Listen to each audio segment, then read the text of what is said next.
Les bruits de ma ville est un podcast qui traite des sujets dont l'objectif est de nous éclairer sur l'impact de l'Évangile dans le monde. À travers nos partages, nous désirons toucher et fortifier nos auditeurs au moyen de conversations sur des expériences vécues, entre autres, afin de mieux connaître et servir Dieu. Préparez-vous à être illuminés et à entendre le raisonnement des merveilles de Dieu.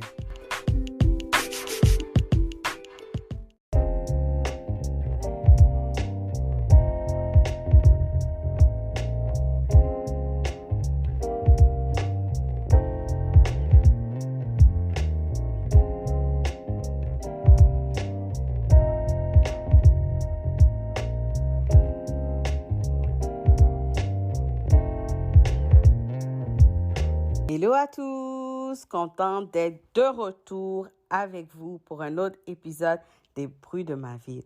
Si je vous dis, il y a des souffrances que l'on porte en silence, des blessures invisibles cachées derrière un sourire, une foi courageuse, un mariage que l'on espère encore préserver.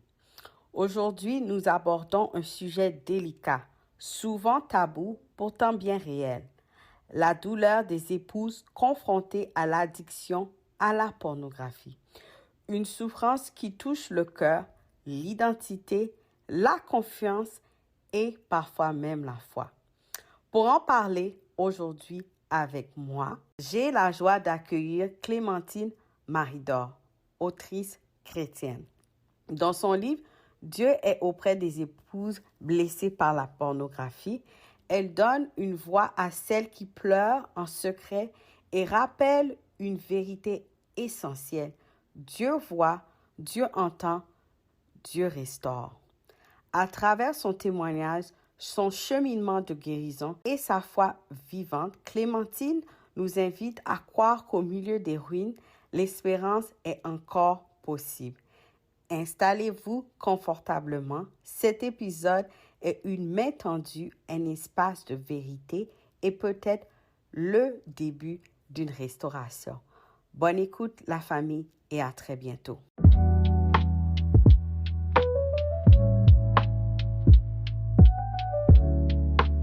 Bonjour Clémentine, merci d'être avec nous. Comment allez-vous aujourd'hui? Bonjour, merci beaucoup pour l'invitation. Ça va très bien, merci et vous. Très bien. Donc, pour ceux et celles qui vous découvrent aujourd'hui, pouvez-vous nous raconter votre parcours et qui vous êtes aujourd'hui? Alors, je m'appelle Clémentine, je suis mariée à un merveilleux homme et je suis maman d'une petite fille enceinte de mon deuxième enfant. Mhm. J'ai travaillé durant 3 ans dans une association qui aidait les femmes victimes de violences sexuelles à se reconstruire. Et j'ai écrit un premier livre qui s'appelle Un thé avec Jésus pour aider les femmes à passer du temps avec le Seigneur, à avoir une relation avec lui et pour avancer dans leur marche chrétienne. Puis mon nouveau livre, Dieu est auprès des épouses blessées par la pornographie pour aider les épouses qui souffrent en silence de l'addiction de leur mari. OK, d'accord. Donc, on voit qu'il y a beaucoup de choses qui s'est passé au fur du Ouais. temps. Donc, on va développer ça au fur du Mhm. podcast. Donc, vous avez rencontré Jésus, on va dire, Christ en 2025. À quoi ressemblait votre vie avant cette rencontre? Hmm. Ma vie avant ma rencontre avec le Seigneur, elle était vraiment catastrophique. Ma famille, elle n'était pas chrétienne, donc j'avais jamais entendu parler de Dieu. J'avais une grosse addiction à la drogue, j'étais en dépression, j'ai souffert de crises d'angoisse pendant 9 ans qui m'handicapaient, je pouvais pas sortir de chez moi, je pouvais pas travailler, etc. Et sans savoir pourquoi, jusqu'au jour où le Seigneur m'a amené à réaliser qu'enfant j'avais vécu des abus sexuels et que durant plus de 20 ans, j'avais oublié cela. Après qu'il a mis le doigt sur ça, ben, comment les choses ont changé? Donc, vous avez dit que vous avez traversé des épreuves très profondes, violences Mhm. sexuelles, addiction, angoisse. Euh, comment comment ces situations ou ces blessures ont-elles influencé votre regard sur vous-même et sur Dieu? Alors, sur moi-même, ça a été très, très, très dur. Et encore aujourd'hui, c'est un travail que je dois continuer à faire sur moi-même. L'estime de soi, c'est difficile à avoir quand on a vécu de telles violences. Mhm. Vis-à-vis du Seigneur, il a vraiment, enfin, véritablement été mon Seigneur et mon Sauveur. Il m'a porté tout le long. Sans lui, je serais pas ici, c'est clair. Puis, il y a un temps où on est aussi dans l'incompréhension et on crie les pourquoi au Seigneur. Il m'a toujours laissé lui poser des questions. Et je me souviens, un jour, j'étais pleine de colère et je lui dis, comme je pense toute personne qui a pu vivre ces violences, mais pourquoi? Pourquoi tu n'as rien fait? Pourquoi j'étais si petite? Et en fait, il m'a montré à ce moment précis que durant ces violences, il était dans la chambre et je le voyais hurler de souffrance en pleurant. Et depuis ce moment-là, j'ai su qu'en fait, Dieu, il avait toujours été là pour moi, il avait toujours veillé sur moi et qu'aujourd'hui, même avec la vie que j'ai, ben, je voyais qu'il attendait une seule chose, que je vienne à lui et pouvoir me restaurer. Oui, d'accord. Donc, Mm. il était toujours là. C'est ça? Ouais. Oui, oui. Euh, Pouvez-vous nous partager un moment où votre relation avec Jésus est devenue personnelle et réelle? Mais je pense que le jour de mon baptême où j'ai vraiment pris cet engagement, je savais que c'était une alliance avec lui, euh, ça a vraiment commencé. Et c'est là que, justement, quelques mois après, il me faisait découvrir que j'avais été abusée sexuellement enfant et que pendant plus de 20 ans, j'avais oublié. Puis la personne qui m'avait fait ça, c'était la personne que j'aimais le plus au monde. Donc, je me souviens, je disais au Seigneur, mais c'est pas possible, je m'en remettrai jamais. Tu pourras jamais me guérir de ça. Et ce jour-là, je me suis retrouvée encore une fois avec de la drogue entre les mains. Et puis en fait, j'entendais qu'il me disait, mais Clémentine, si tu retombes dans ça, c'est fini pour toi. Je pourrais plus te sauver, c'est la mort. J'entendais vraiment ce verset dans mon cœur. J'ai mis la vie et la mort devant toi, choisis la vie. Puis il me disait, fais-moi confiance, je vais te restaurer, fais-moi confiance. Mhm, Puis je suis restée 10 minutes avec ma drogue entre les mains et à me dire, mais qu'est-ce que je fais? C'est pas possible. Cette situation est vraiment trop grande. Et puis j'ai dit, ok, écoute, je vais te faire confiance. mhm, Restaure-moi, guéris-moi. mhm, Et c'est ce qu'il a fait. Il a été tellement, mais tellement merveilleux. mhm. Ben, comment c'est passé la restauration intérieure? Est-ce que ça a été immédiate ou progressif avec le temps? Alors, quand c'est arrivé, je lui ai demandé qu'il m'envoie quelqu'un qui l'aimait et qui pouvait m'aider. Et puis, il m'a envoyé, donc elle s'appelle Sarah. Mhm, Euh, elle est spécialisée dans les violences sexuelles. Elle mhm, travaille encore aujourd'hui, donc si vous avez été victime, vous pouvez la retrouver même sur Instagram, sur Mrs. K. mhm, Et enfin vraiment, elle continue, elle a fait un travail super. mhm, Donc j'avais elle qui m'aidait, puis à côté j'avais le Saint-Esprit avec moi qui me rassurait, qui me parlait, qui me montrait des choses à travailler. Et ma restauration, elle n'a pas été immédiate, mais progressive. Et comme je le disais avant, j'ai encore des choses à travailler aujourd'hui. mhm, Euh, mais je trouve qu'il a été quand même très, très rapide parce qu'en 2018, mes souvenirs sont revenus. Donc, je ne pouvais plus sortir de chez moi avec mes crises d'angoisse, tout. Et en 2021, j'ai rencontré mon mari. mhm. Donc, il a fait quand même un travail très, très rapide, je trouve, vu tout ce qui, les souffrances que je portais, ça. Oui, oui. Mais Mm. comme on sait, Dieu est fidèle, donc il envoie toujours de Ouais, l'aide vraiment. Ouais. lorsqu'on passe par des situations. Donc, au travers de cette rencontre-là, ben, vous avez pu Mhm. cheminer et commencer Ouais. cette guérison. Mhm. C'est ça. Exactement. Oui. Donc, on a parlé on vous a entendu parler d'un livre. Donc, Mhm. pouvez-vous nous en dire un peu plus et Eh ben, c'est un livre pour aider les épouses dont le mari souffre d'une addiction à la pornographie. C'est un sujet tellement tabou. Quand le Seigneur me l'a mis à cœur, j'ai cherché et j'ai vu qu'il n'y avait aucun livre qui avait été écrit par une autrice française sur ce thème. Donc, j'ai ressenti beaucoup de pression. Et il y a un livre ou deux en anglais qui a été traduit, Mhm, mais sinon par une française jamais. Donc, ouais, j'ai eu beaucoup de pression, mais il m'a emmené tout doucement au fil de temps pour me former aussi, m'aider à comprendre ce qui se cachait derrière tout ça. mhm. j'ai vu dans le livre, comme j'ai eu la chance de le lire, Mhm. vous avez aussi inclus une entrevue avec votre mari. Pourquoi c'était important Ouais. de lui donner la place et la parole? Alors pour moi, c'est très important parce que certains hommes ils souffrent réellement de cette addiction à la pornographie. Et ils sont tellement rongés par la culpabilité que je me suis dit, je vais lui donner cet espace pour qu'il puisse s'exprimer, qu'il a vécu durant 13 années. Ça a duré très longtemps, son addiction. Et c'était primordial pour moi qu'on puisse comprendre aussi ce que les hommes ont eu avec cette addiction traverse. Mhm. C'est pas juste une addiction comme ça où il y en a qui prennent plaisir à regarder et puis non, mais c'est derrière, il y a vraiment une souffrance réelle. Réel, c'est ça.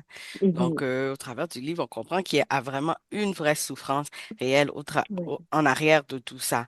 Donc, Mhm. qu'est-ce que cette entrevue avec lui permet de comprendre qu'on ne saisirait pas autrement? Parce que chaque personne a ses idées préconçues, Oui. euh, on va dire, de ce genre de sujet. Donc, au travers de ce temps passé ensemble, de cette entrevue, qu'est-ce que ça vous a permis de comprendre, de faire comprendre aux autres? Mais je me suis dit que, en fait, bah, c'est une addiction qui fait mal aussi aux épouses parce qu'avec Mhm, les trahisons, et puis à la fin,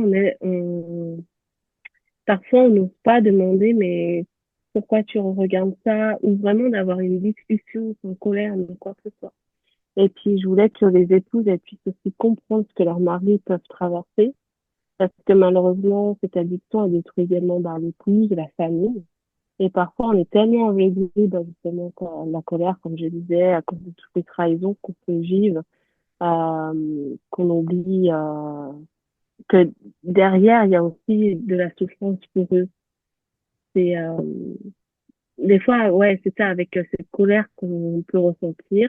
On perd foi même aussi pour lui. De toute façon, c'est toujours pareil, etc. Il retombe. Et puis, en fait, on oublie derrière de discuter sans colère, sans rien. Et là, c'était un entretien vraiment avec mon mari où je lui posais des questions et qui pouvait répondre à cœur ouvert. Et peut-être qu'elles peuvent aussi comprendre que leurs maris peuvent traverser ou même eux comprendre. Ah, mais moi aussi, je ressens ça, etc. Donc, voilà. c'est ça. Dans votre livre, vous donnez une voix aux femmes et en particulier aux épouses. Donc, on venait juste un peu de parler de ça, Mhm, qui souffrent en silence de l'addiction de leur partenaire. Donc, pourquoi mhm. ce sujet vous tenait-il tant à cœur? Comme, pourquoi vous vouliez leur donner la voix? Bah, j'ai vu mon mari souffrir de cette addiction et se battre de toutes ses forces durant 13 années. 13 années, c'est super long. Mhm, Et quand on s'est fréquenté jusqu'à notre mariage, ça a été un combat. Le Seigneur, il m'équipait jour après jour pour devenir une aide dans ce qu'il traversait. Et un jour, en 2021, le Seigneur me dit, c'est mon fils, tu n'imagines même pas comment la haine a remplacé dans l'amour, dans le mariage. Et à partir de là, j'ai commencé à avoir ce fardeau pour savoir comment j'allais faire pour pouvoir aider ces femmes, en fait, mhm. et aider ces couples. Donc, j'ai attendu jusqu'à 2025 pour qu'ils me disent un livre. Un livre, c'est ça. Ouais, ouais. Donc, on sait que nos propres expériences parfois peuvent aussi aider Ouais, les autres, c'est ça. oui. Donc, Mhm. pourquoi est-il essentiel, vous croyez, de commencer par la connaissance? Et on va dire, quand je dis connaissance, c'est donc comprendre l'addiction, ses mécanismes et Mhm. ses effets. Ouais, c'est le chapitre numéro un. Puis en fait, l'addiction à la pornographie, elle est tellement complexe, tant psychologique que spirituelle. Et quand on connaît pas son ennemi, qu'on ne sait pas comment se battre contre lui, on est perdant. Et ce premier chapitre, il était essentiel pour exposer les facettes que cache cette addiction et montrer que les personnes qui tombent dedans, hommes comme femmes, parce que il y a aussi beaucoup de femmes, eh ben, elles sont prises au piège et puis elles savent pas comment se battre. Donc, c'est ça. Donc, c'est vraiment avoir cette compréhension, comprendre euh, Ouais. l'addiction, c'est ça? Comprendre l'addiction Mhm. pour pouvoir mieux aider la personne Ouais, avec qui on est. Donc, c'est ça. euh, En quoi l'addiction à la pornographie impacte-t-elle le cerveau, les émotions et la vie spirituelle? Et de votre expérience, comment vous avez vu que ça impacte en fait? Je vais essayer de faire simple, mais je dirais que l'addiction à la pornographie manipule le cerveau en sécrétant une hormone essentielle à notre quotidien qui s'appelle la dopamine, comme on a dû enfin, beaucoup entendre parler. Ça s'appelle l'hormone du bonheur, du plaisir ou de la récompense. Et en fait, le cerveau croit qu'il a besoin de sa dose pour se sentir bien. Comme nous, par exemple, on peut passer du temps à scroller sur Instagram. Ça nous provoque un plaisir, puis on y retourne, on y Mhm. retourne, on y retourne. L'addiction, Plusieurs fois, oui. ouais, voilà, au réseau où on tombe dedans. Et puis, bah, du coup, à la fin, la personne, elle regarde même plus pour le plaisir, mais pour combler un manque réel qu'il ressent. Et c'est là où il perd le contrôle, car il se retrouve à avoir un besoin constant et immédiat à combler. Euh, pour les émotions, on a pris conscience avec mon mari quels étaient les moments où il pouvait aussi chuter. Et en regardant, ben, on a pris conscience que chaque émotion qu'il pouvait ressentir, colère, joie, bonheur, tristesse, s'il avait passé une mauvaise journée, s'il avait passé une bonne journée, et qu'il n'arrivait pas à exprimer et qu'il le fait, ben, il finissait par trouver consolation dans la pornographie. Euh, Puis dans le livre, j'explique avec un schéma qu'il y a les émotions qui emmènent à la fuite, qui se dirigent vers la pornographie, qui emmènent à de la culpabilité, et qui finissent à ressentir de nouveau des émotions et qui les refont chuter. Et c'est un vrai cercle un vrai cercle vicieux, pardon. Et puis bah, ça les fait à chaque fois chuter, quoi. Et puis du côté spirituel, je dirais que celui qui tombe dans cette addiction, il finit par s'éloigner de Dieu, être déconnecté et finit par déformer même la vision que Dieu a donnée de l'amour, du corps, de l'intimité, Mhm. etc. Mhm. Et puis la honte et la culpabilité et surtout le péché s'éloigne aussi de Dieu. Il a un besoin vraiment d'être accompagné spirituellement parce qu'il y a des enjeux aussi spirituels. Et puis, ce que j'aimerais rajouter, c'est qu'il y a beaucoup qui ont la vision qu'une prière de délivrance peut suffire. Mais pour vous raconter, j'ai moi-même connu cette addiction avant de connaître le Seigneur. Et quand j'ai fait ma rencontre avec le Seigneur, il m'en a libéré du jour au lendemain. Ça a été instantané. Alors, quand je voyais mon mari lutter depuis si longtemps, je me disais, mais pourquoi il ne s'en sort pas? Est-ce qu'il est sincère? Est-ce qu'il manque de foi? Enfin, j'avais plein d'idées reçues.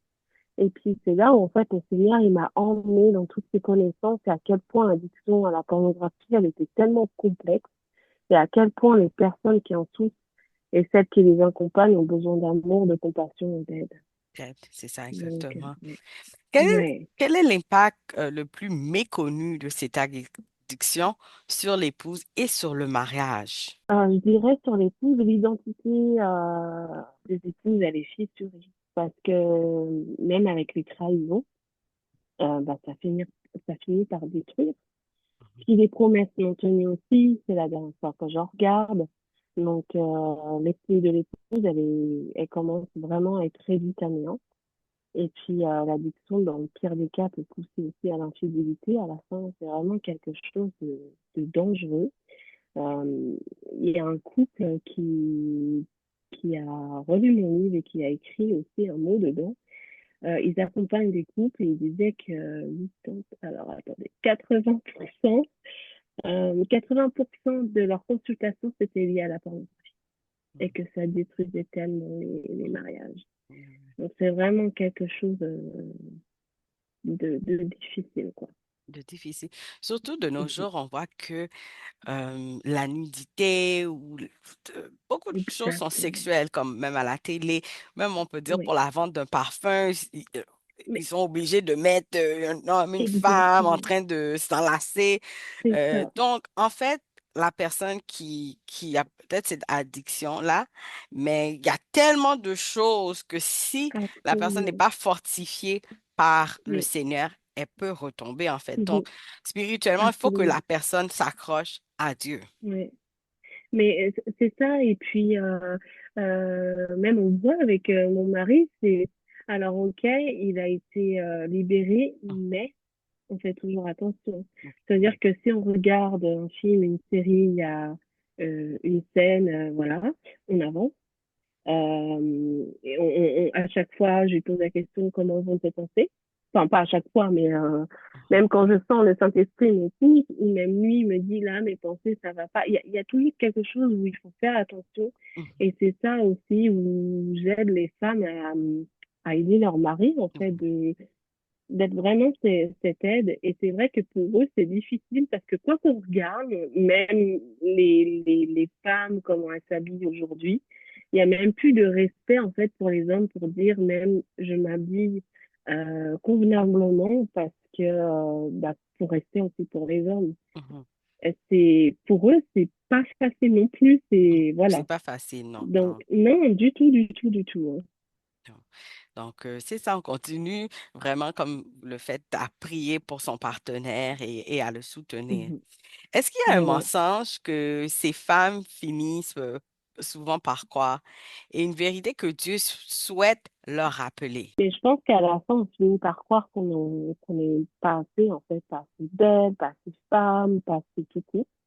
Ça peut aussi nous pousser dans notre intimité avec notre mari à pouvoir faire des choses où on n'est pas d'accord parce qu'on a peur de nous. Enfin, voilà. Mhm. Ça peut aller très loin et avoir des comportements qui peuvent être dangereux. Oui. Et, mais ça, c'est complètement faux. Puis l'ennemi, il aime ça. D'un côté, il garde le mari captif de cette addiction, puis de l'autre côté, il touche à l'identité de l'épouse. Et Dieu a mis en chacune de nous des ressources tellement grandes. Nous sommes les bien-aimés de Dieu. Il a donné ce qu'il avait de plus cher, son Fils, afin que nous puissions être sauvés, guéris, et que nous pouvions, puissions servir aussi notre véritable identité en lui. Donc, Oui. c'est vraiment, dans ce combat, les épouses ont aussi un travail à faire de reconstruction et aussi de se battre, de Mhm. savoir leur identité, etc. Il y a un véritable travail des deux côtés. Mhm. Donc, ouais. Oui. Donc, pour vous-même, comment votre identité a-t-elle été restaurée en tant que femme et épouse au fil de ce chemin? Alors, quand j'ai connu mon mari, pour moi, c'était impossible qu'on finisse ensemble. Mhm. J'avais connu déjà depuis toute petite, c'était quoi être une proche personne qui vivait une addiction. Et je voulais pas passer ma vie à souffrir encore une fois parce que bah, je savais ce que c'était, quoi. Et que ça brisait ceux qui étaient autour. Et puis quand on a vu que le Seigneur faisait vraiment quelque chose de beau dans notre amitié et qu'on voyait que les sentiments naissaient entre nous, ben, j'ai dû faire une pause et demander au Seigneur, mais est-ce que je serais capable d'assumer cela? Mhm. Et puis, si j'avais pas passé ma vie à souffrir et si je serais capable de lui pardonner, si je revenais à chuter. Et ben, en fait, sa réponse a été, mais si tu restes toujours près de moi, je te donnerai la force La nécessaire. force. Mhm. Mhm. Ouais. Donc, à partir de ce moment-là, il m'a fait devenir une aide. Et puis on a cheminé au fur et à mesure. Il m'a vraiment aidé. Ouais. Ouais. Donc, au travers des situations comme ça, pardonner semble parfois impossible. Comme ils disent impossible, je mets ça entre guillemets. Oui. Comment avez-vous compris que le pardon dans votre propre cheminement? Donc, comment avez-vous pu peut-être pardonner même si des fois vous étiez blessé, mais comment avez-vous pu Mhm. pardonner pour pouvoir continuer? Alors, bah, c'est ça, ça a été très bizarre parce que moi, je m'attendais à, quand ils me disent j'ai chuté, à être remplie de colère. Et en fait, ça a été tout l'inverse. Je ressentais aucune colère, donc c'était très bizarre pour moi.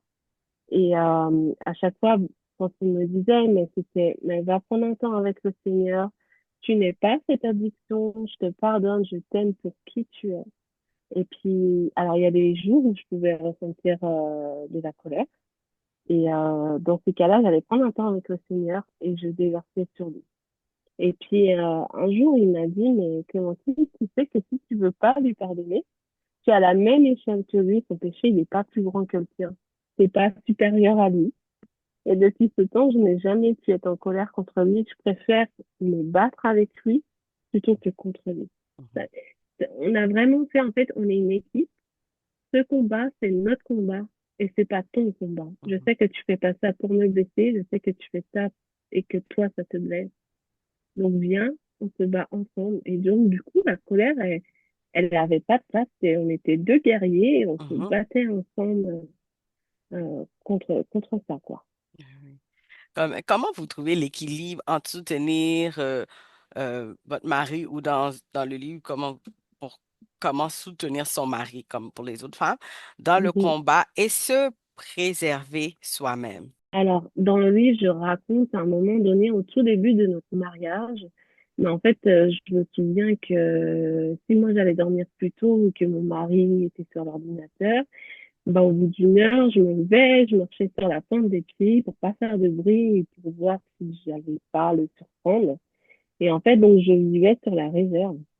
Puis, en fait, à un moment donné, le Seigneur, il m'a dit, mais en fait, tu ne pas jouer à la sauveuse. Et puis, après ça, c'était clair et net. J'étais son aide, mais c'était Jésus qui pouvait le libérer, peu importe que je mettais en place ou quoi que ce soit, et que j'avais pas à porter le poids de cette addiction. Donc, ça m'a vraiment mis un poids, et je me suis même plus relevée pour aller voir ou quoi que ce soit. Je l'ai laissé faire. Puis, en fait, je me disais vraiment, mon mari est responsable de ce qu'il décide de faire. Et moi, je suis responsable de ce que je fais également. Et puis, on rendra tous les deux des comptes devant Dieu pour nos comportements. Et c'est ce qui permet de lâcher prise aujourd'hui sur ça. C'est, enfin, tu sais ce qui est bien ou pas. Mhm, Moi, j'ai pas apporté ton addiction. C'est mhm, pas moi qui va te sauver, c'est pas moi qui va te libérer. Mon amour a fait qu'il a trouvé aussi l'aide nécessaire pour sortir de là, mais c'est pas moi. L'aide que je lui donne, c'est le Seigneur qui m'a appris comment l'aider. L'amour que je lui porte, c'est le Seigneur qui m'aide. Donc moi, j'ai rien à voir à part juste l'aider, mais genre toute la gloire à Dieu. Et c'est ça, et à la fin, en fait, j'ai complètement lâché prise sur ça, puis maintenant, je suis très cool. sur ça. Vous avez parlé de l'aide qu'il reçoit. Une personne qui traverse cela, un homme ou un couple en général ensemble, quel genre d'aide qu'ils peuvent recevoir? Où aller, par exemple? Alors, ils peuvent aller voir des thérapeutes de couple, des sexologues. Si leur pasteur est formé aussi des conseillers en relation d'aide, euh, ils peuvent aussi, s'ils arrivent à discuter ensemble pour mettre des choses en place, où vraiment la confiance règne. Moi, je disais à mon mari, écoute, je serai toujours là pour toi, mais par contre, tu ne me mens pas. Le jour où tu tombes, je vais savoir. Donc, ça a été très, très dur pour lui de dire, ça n'a pas été hier soir, ça n'a pas été. Puis je me souviens, durant nos fréquentations, c'était tous les week-ends, on était à distance. Moi, j'habitais en France, puis en Suisse, donc on était à distance. Et tous les week-ends, il me disait, je suis tombée, je suis tombée, je suis tombée. Puis à un moment donné, on se dit, mais on va repousser notre mariage. On a toujours entendu que ne rentrez pas dans le mariage quand il y a une addiction. Donc pour nous, c'était, ben, on se disait non, mais en même temps, on sentait le Seigneur nous dire, si, c'est bon, je suis là. Et, euh, et du coup, c'est ça cette aide où en fait, je lui disais, mais moi, je te vois comme tu es. Le Seigneur te voit comme tu es aimé, tu es précieux, tu es digne, tu as de la valeur. Et ben en fait, au fur et à mesure, l'amour qu'il voyait, ben, en fait, ça a brisé sa carapace. Et puis voilà. Après, il était suivi par son pasteur aussi, Mhm. de son côté. Mais oui, il faut se faire aider. C'est souvent difficile de faire le premier pas pour demander de l'aide, mais en même temps, le Seigneur, il veut tellement restaurer le mariage que... C'est ça. Oui. Ouais. Donc, voici quelques façons dont une personne peut être aidée aussi. Donc, j'ai beaucoup Mhm. aimé tout à l'heure, vous avez dit, lorsqu'on regarde même un film et tout ça, donc vraiment faire attention à ce que nos yeux voient. Donc, Oui. il y a ça aussi. On Donc, comme vous on aviez peut dit. pas vivre une vie normale comme des couples, quoi que ce soit sur Instagram, il faut faire attention Mhm, aux images qu'on voit. C'est sûr que, en fait, on fait attention l'un à l'autre. On sait que ça peut le perturber ou le faire chuter, alors non, on fait attention. on fait attention, oui. Hum, On essaye on vit un peu autrement, Mhm, mhm. mais vaut mieux ça que chuter, Que quoi. chuter. Comme Donc, on dit, on met des ouais. garde-fous aussi. Oui. Absolument, c'est Mhm, ça. Ouais, ouais, mhm. ouais.